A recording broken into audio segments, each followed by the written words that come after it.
नमस्कार। शाम के अखबारों की चर्चा चाय के साथ। और आज 1 अक्टूबर है, नया महीना भी शुरू हो गया है। आज हम कुछ विषयों पे बात भी करना चाहेंगे आपसे। खबरें भी है, खबरें तो अपनी जगह पे हैं, खबरें उतनी संक्षेप में कुछ खबरें ली, क्योंकि हम आज रावणों पे भी चर्चा करना चाहते हैं। शहर के कहाँ कहाँ रावण जो जल रहे हैं उनको लेकर तो हम आपको बताएंगे, पर इसी के साथ रावणों को लेकर एक बड़ी रोचक जानकारी भी है कि जितने भी शहर के दिग्गज नेताओं ने जिनने भी इन रावणों के दहन का कार्यक्रम में हिस्सेदारी ली या इसके संयोजक आयोजक बने, उनका सबका राजनीतिक जीवन जो है बुरी तरह से शून्य में हो गया। जो शिखर पे नेता थे वो भी धीरे धीरे तेजी से नीचे आ गए और अब वो शून्य में चले गए हैं। कुछ नेताओं ने शुरू से रावण के दाह संस्कार से अपनी दूरी बना के रखी, उनको चक्कर में पड़े नहीं। और कुछ नेता ऐसे थे जो रावण के जाते जरूर हैं, पर वो उनका वो अग्नि लगने से पहले ही वहाँ से गायब हो जाते हैं, वो लोग रुकना भी नहीं चाहते हैं। कुछ नेता जो है वो अपने हिसाब से अपने संतुलन बना के रखते हैं। तो हम खबरें तो पहले शुरू करते हैं, फिर आपको आखिरी तक कार्यक्रम देखेंगे तो आपको ज़्यादा ठीक जानकारी मिल पाएगी। तो हम शुरू करते हैं, पहले पत्रिका शुरू करें। शेखर जी शुरू करें जी बिल्कुल। तो आज हम पत्रिका की खबर शुरू करें। पत्रिका में आज पहले पेज पे खबर बहुत अच्छी थी। SIR का काम चालू हो गया शहर में चुनाव निर्वाचन आयोग द्वारा। और इंदौर की जो जानकारी आज दी गई है उसमें बताया गया है कि 7.98 लाख मतदाता संदिग्ध हैं। इसमें वो तमाम मतदाता हैं जो 2025 की मतदाता सूची में तो शामिल हैं, पर 2003 की मतदाता सूची में दर्ज नहीं है। और इनका जन्म जो है भारत में ही हुआ और 1987 के पूर्व हुआ है। 5 राऊ और सांवेर में भरमार है ऐसे लोगों के। 18 से 20 साल के कई संदिग्ध मतदाता हैं जो मिले हैं और इनको लेकर पूरी एक जानकारी भी निकाली गई। तो सांवेर में 10,000 के लगभग हैं और राऊ में 14,000 के लगभग हैं और 5 नंबर में 33,000 के लगभग जोड़े गए हैं।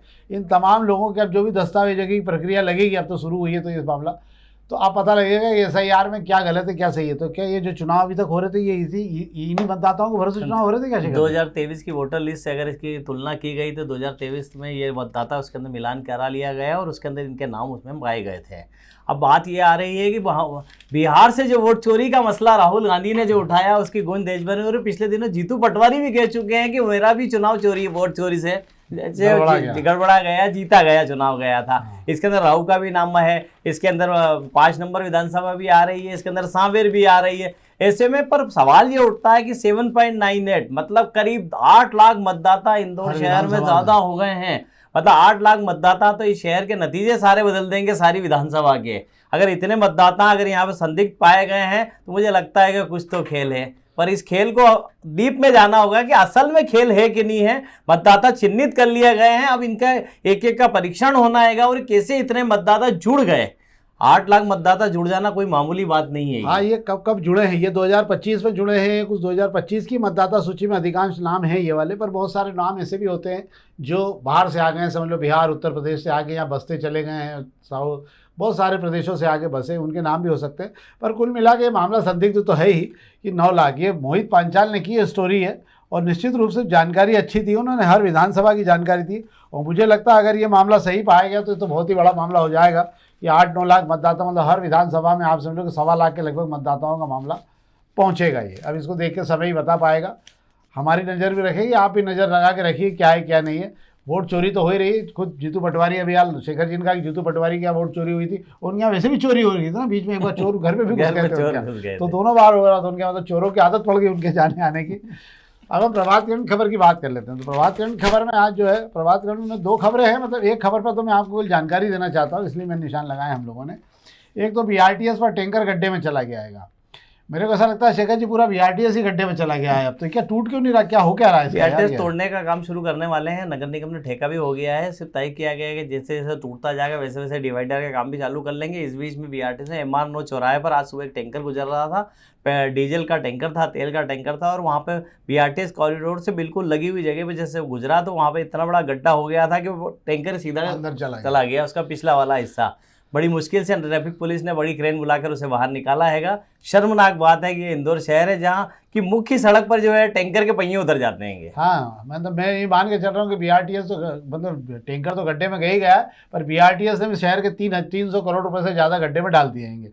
अभी समय बताएगा क्या है क्या नहीं। ये खबर पर बात कर लेते हैं। ऑनलाइन करेंगे अब काम।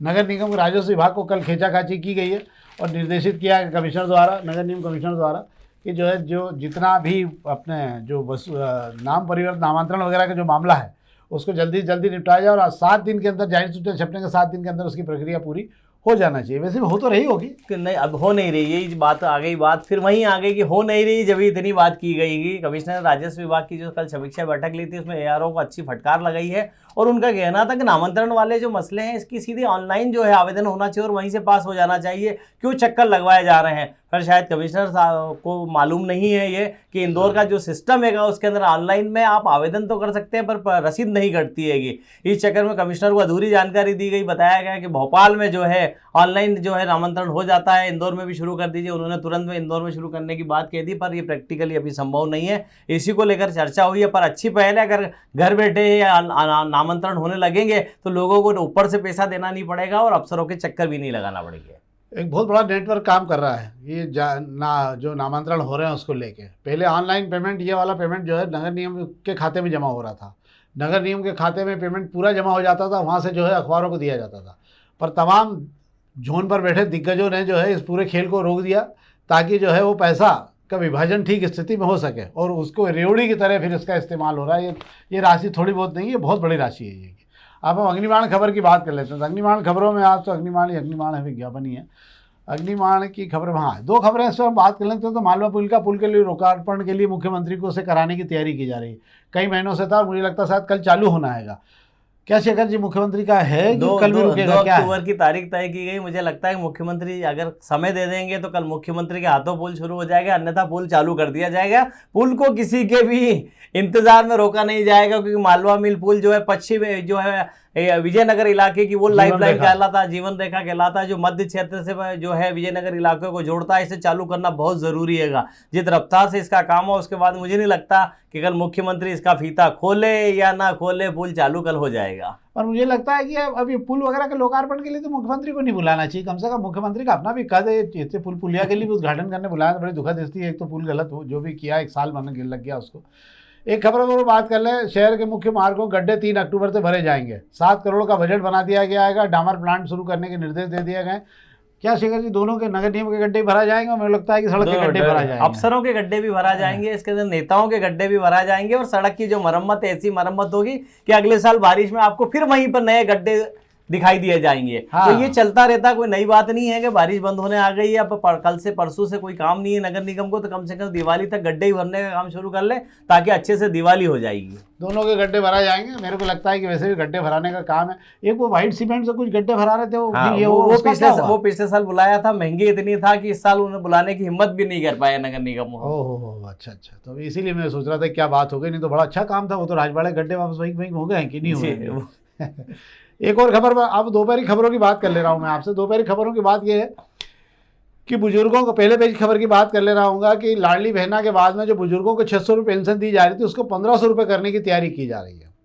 और इसमें जो लाडली बहना उम्र हो गई जिनकी, जो 60 साल से ऊपर जा रही है, उनको निकाल के बुजुर्ग वाली पेंशन में डाल दिया जाएगा ताकि उनका कोई नुकसान नहीं होगा। कोई बहुत ज़्यादा बोझ आने वाला नहीं है वैसे भी, क्योंकि देखा है मेरे अंदाज लगभग जो है कुल मिलाकर अभी तक जो है 331 करोड़ रुपये प्रति माह लग रहे थे महिलाओं को जो पेंशन दी जा रही थी, इसके अलावा सब में। तो अब ये बढ़ के 827 करोड़ हो जाएगी, यानी मतलब 500 करोड़ रुपए लगेंगे। बहुत ज़्यादा नहीं लग रहे हैं, 1200 करोड़ वहाँ जाते हैं, 1700 करोड़ रुपए महीना का खर्च है। तो इसमें लाडली बहनाएं भी नहा जाएंगी और बुजुर्ग भी नहा जाएंगे, दोनों को पैसे बराबर मिलेंगे। तो मुझे ऐसा लगता है कि दोनों एक परिवार में कम से कम 2,500 से 3,000 रुपये पहुँचने लग जाएंगे। अच्छी बात है क्या शेखर जी? हाँ, वोट बैंक भी पक्का रहेगा। हाँ, कम से कम ये तो हो ही जाएगा, बाकी देखते हैं। रावणों की जानकारी भी देता हूँ आपको। रामबाग पर जो रावण जलने वाला है, पहले तो जीवन बाग की जानकारी देता हूँ। जीवन बाग के 51 वर्ष हो गए रावण के जलने में। दशहरा मैदान के 60 वर्ष हो गएंगे। 2 नंबर स्कूल पे 32 साल हो गएंगे। और उषागंज पे जो रावण जल रहा है वहाँ पे अलग इंद्रपुरी में 33 साल हो गएंगे। रामबाग में 31 वर्ष हो गएंगे। और रामबाग का जो है वो लेजर गन से चलेगा रामायण इस बार, और गिरगिट की तरह उसकी आंखें रंग बदलेगी। किसी नेता की तरह है क्या? ये क्या है मामला यार? ये रावण भी मुझे ऐसा लगता है अपने जमाने का एक बड़ा राजनीतिक नेता रहा होगा, और उसकी भी अपनी एक उतनी ही पहचान या पहुंच रही होगी जैसी हमारे यहाँ के जो है नेताओं की रहती हैगी। हाँ, इसीलिए मुझे ऐसा लग रहा है कि रावण को सब इसीलिए देखने चले जाते हैं कि तात्कालीन 30 सेकंड का 1-2 मिनट का मनोरंजन है, क्योंकि आजकल फटाके उसकी छाती में भी कम लगते हैं, तो इसलिए वो जल्दी निपटा जाता है। आजकल रावण को अगर आप घड़ी मिला के देखोगे तो बड़े से बड़ा रावण जो है 1.5 मिनट भी नहीं फड़फड़ाता। 1.5 मिनट के अंदर रावण अपनी देह त्याग देता है और सब भरभरा के नीचे आ जाता है। उसके पहले 1.5 घंटे की जो वहाँ पर मंच पर मौजूद जो लोग होते हैं वो इतना फड़फड़ा लेते हैं कि रावण को वक्त ही नहीं बचता है उसके फड़फड़ाने का। हाँ, तो अब ये तो समय की बात है, सब रावण ही रावण है। हमने आपसे कल कहा था कि हम आपको बड़ी रोचक जानकारी देंगे। हम आपको ये जानकारी इसलिए देना चाहते हैं कि जिन लोगों ने भी रावण एक इंदौर में रावण का मंदिर भी है, हाँ आपको ये बताना भूल गए थे, हम कल भी बात कर रहे थे। परदेशीपुर में जो है महेश गोहर जी ने बनाया ये महेश रावण का मंदिर, और बड़ी आरती वारती रावण की करते हैं वो। मालूम नहीं है मुझे कि क्या मामला है, पर वहाँ लोग जो है समय पहुँच जाते हैं रावण की। मेरे को भी लग रहा है कि इस युग में, जैसे कहा जाता है ना कि इस युग में कि भैया परिवार महिलाओं से कहा जाए कि कैसा पति चाहिए, राम जैसा बोले नहीं, तो कैसा चाहिए रावण जैसा बोले नहीं, 50-50 चाहिए, दोनों कम से कम एक जैसी हालत रहे। क्योंकि राम जैसा होगा तो त्याग और सब मामले संघर्ष झेलना पड़ेगा, ये अलग बात है। पर एक आदर्श पुरुष के रूप में राम है, मर्यादा पुरुषोत्तम कहलाते हैं, इसीलिए उनकी पूजा होती है। रावण की अपनी संस्कृति थी, हम रावण को बुराई के प्रतीक के रूप में जलाना चाहते हैं। पर रावण के बुराई के प्रतीक में अगर आप देखोगे तो रावण का पूरा जीवन जो है वो बड़े धार्मिक उससे जुड़ा रहा है। इसीलिए मुझे ऐसा लगता है साथ कि जिन लोगों ने भी रावण के साथ, जो रावण यहाँ इंदौर में जलाते रहे जो नेता, वो सब जब जलाना शुरू किया रावण का, तब वो शिखर पे नेता हुआ करते थे। और धीरे धीरे वो उनका कद, जैसे जैसे रावण का कद बढ़ता गया, वो नेताओं का कद बहुत नीचे आता गया। तो हम शुरुआत करते हैं, सबसे पहले हम आपको बताएं कि जो रावण जलने का मामला है, तो सबसे पहले हम बात करते हैं दशहरा मैदान की। दशहरा मैदान की शुरुआत RC सलवाड़िया ने की थी। तब उस जमाने में वहाँ पे श्री वल्लभ शर्मा और जो है महेश जोशी भी हुआ करते थे उनके साथ। और महेश जोशी रावण जलाने के काम में नहीं रहते थे, केवल बाद में जाया करते थे वो। तो श्री वल्लभ शर्मा और RC सलवाड़िया ये शिखर के नेता थे। भाजपा में श्री वल्लभ शर्मा का बहुत नाम था और कांग्रेस में RC सलवाड़िया का। ये ताकतवर नेता थे, नगर निगम का पार्षद वगैरह भी रहे ये लोग। पर जैसे जैसे रावण का कद बढ़ता गया, वैसे वैसे इनका कद खत्म हो गया और इनकी राजनीति पूरी तरह से समाप्त हो गई। इनके जीते ही यही बहुत बुरी तरह से समाप्त हो गई थी।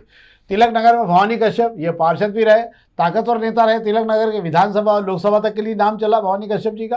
पर इसके बाद में धीरे धीरे रावण का कद बढ़ा, पर इनका कद धीरे धीरे खत्म हो गया और अंततः वो जो है गायत्री परिवार में भजन पूजन करने लगे, केवल औपचारिकता में तिलक नगर के लिए जाया करते थे। अब वहाँ पर जो लोग जला रहे हैं, कौन लोग जला रहे हैं वहाँ पर? अभी उनके पुत्र जो है अमित कश्यप और जो है वो चला रहे हैं। अविनाश पोचुरी जो उनके पुराने साथी रहे हैं, वो उस परंपरा को आगे बढ़ा रहे हैं। पर राजनीति में इनका कोई रुझान नहीं है, इसलिए आगे की प्रक्रिया चल रही है। छावनी में जगमोहन वर्मा और किशोर मीणा भी पार्षद हुआ करते थे। जगमोहन वर्मा ने पार्षद का चुनाव भी लड़ा, पर वे जीत नहीं पाए थे।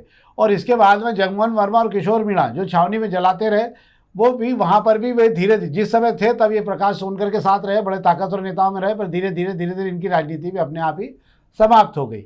इसके बाद आ जाओ आप बड़ा गणपति पे, कड़ाबीन बड़ा गणपति में एक ही हस्ती उमा अवस्थी के नाम से एक ताकतवर नेता हुआ करते थे कांग्रेस के, और बड़ी ताकत थी उनकी, राकेश शर्मा, शशिकांत शुक्ला वगैरह के साथ में उस टाइम पे। और ये भी जो है इसके बाद में जब से रावण का कद इनका भी बढ़ा, तो इनका उमा अवस्थी का धीरे धीरे कद खत्म हो गया। अंततः इनको राजनीति छोड़ के अपने घर पर बैठना पड़ा था।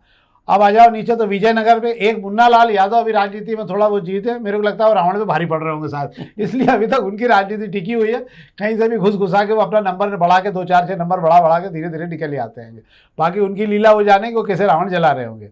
वहीं इसके अलावा आ जाओ तो नीलकंठ कॉलोनी में विकास अवस्थी जलाया करते थे। ये सर ब्राह्मण समाज के अध्यक्ष भी रहे, पर विकास अवस्थी को धीरे धीरे समझ में आता कि रावण जलाना ठीक नहीं है शायद, और इसलिए उन्होंने उसका स्वरूप बदल दिया। बुराई के प्रतीक के रूप में जलाने लग गए थे, फिर और भी मामलों करने लग गए थे। वो महंगाई के नाम से जलाने लग गए थे, और फिर धीरे धीरे उन्होंने हाथ जोड़ लिया और उसको बंद कर दिया था रावण को जलाना। जिंसी हाट मैदान पे अशोक चौहान चांदू का रावण जला करता था। अशोक चौहान चांदू कैलाश वर्गीय के खास आदमी, मतलब लेफ्ट हैंड जिसे कहा जाए, लेफ्ट हैंड ही कहलाता ना, तो लेफ्ट हैंड हुआ करते थे। और अभी भी लेफ्ट हैंड ही है वो, राइट हैंड तो नहीं है, लेफ्ट हैंड ही है वो। पर इन्होंने रावण जलाना कब बंद किया? जब कैलाश वर्गीय उस मंच पे खड़े थे जब रावण जल रहा था, और उनका पैर फिसला या जो भी हुआ, उनके पैर में फ्रैक्चर हो गया, तो उसके बाद में उन्होंने हाथ जोड़ लिया और उसके बाद से लेके आज तक उन्होंने इस कार्यक्रम से दूरी बना लिया। और रावण वहाँ पे रावण नहीं जल रहा है। कनकेश्वरी धाम पे जो रावण जलाया करते थे राइस चौक से परदेशपुर चौराहे में जलाया करते थे, बड़ा ढिंडोरा पीट पाट के, उनका भी राजनीतिक कैरियर धीरे धीरे खत्म होता चला गया। ये वो लोग हैं जो राजनीति से अपने आप ही नेपथ्य में जा रहे हैं, पता नहीं लग रहा है, पर जमीन खसकती जा रही है तमाम लोगों की। अब ताकतवर नेता नहीं है, पर कांग्रेस के प्रतिष्ठित नेताओं में माने जाते हैं। इसके अलावा जाओ चिमन बाग पे। चिमन बाग का रावण जो है अरविंद यादव, अनिल यादव, कन्हैयालाल यादव के परिवार के लोग इसको जलाया करते। कन्हैया विधानसभा उपाध्यक्ष थे तब से चल रहा है। इस रावण को पहले छोटू शुक्ला जलाया करते थे, पर छोटू शुक्ला ने जब मामले को समझा शायद और उन्होंने दूरी बना ली, उसके बाद वो रावण जलाना ये जब 2 हिस्सों में बढ़ा तो उन्होंने हाथ जोड़ लिया कि भाई आप ही जलाओ, मैं तो नहीं करता इस रावण को। तो ये लोग थे। मज़ेदार बात एक और भी है कि जैसे जैसे शहर में रावण के कद बढ़ते गए, वैसे वैसे गणेश जी घर में आने वाले छोटे होते गए। किसी ज़माने में घर में बच्चे कहते थे बड़े गणेश जी लाना, समय के साथ में ये हो गया कि घर में जब लाने लगे उसके तो भैया सबसे छोटे से छोटे गणेश जी जो भी मिल जाए वो ले आना, भले 5 रुपए के हो, 2 रुपए के, जितने के भी हो, पर छोटे गणेश जी लाना। तो कद रावणों का बढ़ता गया, नेताओं का कद खत्म होता गया, पर गणेश जी भी छोटे होते चले गए। क्या शेखर जी? जी बिल्कुल आप सही कह रहे हैं। बुराई पर अच्छाई के जो प्रतीक हैगा रावण दहन जो हमारे यहाँ होता है दशहरे पर, वो इस बात का प्रतीक भी है कि हमें उस बुराइयों को, जो हमारे अंदर जो बुराइयां हैं रावण के रूप में, हम उस बुराइयों को जलाते हैं कि रावण ने जो गलती की थी उसकी सजा उसने जो भुगती, वैसे हमारे अंदर जो बुराइयां, हमें उसको रावण दहन के साथ ही उसे खत्म कर देना चाहिए। और जैसा चूंकि आपने बताया कि रावण दहन, रावण अपने आप में एक ब्रह्मांड बड़ा पंडित हुआ करते थे और काफी जानकार होते थे। एक गलती कह दूं या ये सारी चूक कह दूं से ग्रह रावण जो है उसके बाद 9 ग्रह पूरे के पूरे उसे बंदी बना रखे थे। रावण खुद अपने आप में जो है प्रकांड पंडित था, इसीलिए कहा जाता है कि जब रावण ने उसको मारा है तब वो ये मानता था कि ये मेरे से ज़्यादा प्रकांड पंडित है। पर अभी जो चला रहे हैं उनके प्रकांड पंडित नहीं है। अभी जिन लोगों जो जलाते हैं रावण को, वो सब कांड पंडित है, इसीलिए जो उनका नुकसान होता चला गया। बिल्कुल आप सही कह रहे हो। रावण में जो बुराई थी, जो रावण में बुराई थी, वो उस बुराई को ही जला के रावण दहन में अब दिखाने की कोशिश की जाती है कि उसकी जो अंदर की एक बुराई थी, उस बुराई ने उसके पूरे साम्राज्य को खत्म कर दिया, उसके पूरी महिमा मंडप को खत्म कर दिया। वैसे हमारे अंदर जो बुराई है कि हमें उस बुराई को खत्म कर देना चाहिए समय रहते, ताकि हम भी एक बेहतर जीवन जी सकें और एक समाज में एक अच्छा माहौल हम दे पाए। हम लोगों की भी कोशिश होना चाहिए कि हम कम से कम एक बुराई छोड़े अपने आप में। कोई भी हो सकती है, व्यसन हो सकती है, आपकी बहुत सारी बुराइयां होती है जो अपने अंदर में से आप बनते हैं। आपको दिल पे हाथ रखकर सोचना पड़ता है कि मेरे में क्या बुराई हो सकती है, तो आपको खुद सोचना पड़ेगा कि मैं इसको छोड़ देता हूँ। आपके छोड़ देने से बुराई वो छोड़ना सबसे अच्छा है जिसके कारण दूसरों को भी तकलीफ होती है। जब आपको खुशी होगी इस बात की, दूसरों को खुशी होगी, तो आपको भी खुशी होगी कि नहीं, मैंने एक आदत छोड़ी जिसके कारण दूसरों को भी अच्छा लगा। तो आइए, कल दशहरा है, दशहरे के बाद में उसके अगले दिन हमारे एक परंपरा है, केवल ये इंदौर में ही है, दशहरे के अगले दिन हम तमाम घरों में जाते हैं, लोगों को गले मिलते हैं। वैसे भी इंदौर के लोगों के बारे में कहा जाता है कि वो एक बार गले मिलते हैं और फिर गले पड़ जाते हैं बाद में आके, और उसके बाद फिर साल भर गले पड़े रहते हैं हमारे लोगों के। तो मेरा ये मानना है कि गले मिलिए, गले मत पड़िए किसी के। और एक बार फिर हम आपको दशहरे की शुभकामना दे रहे हैं। कल हम आपसे फिर मिलेंगे नए मामले में। हमारा आग्रह है आपसे कि इस कार्यक्रम को अपने मित्रों तक पहुँचाएँ, अधिक से अधिक लोगों तक इस कार्यक्रम को दें और लाइक जरूर करें। बहुत बहुत धन्यवाद।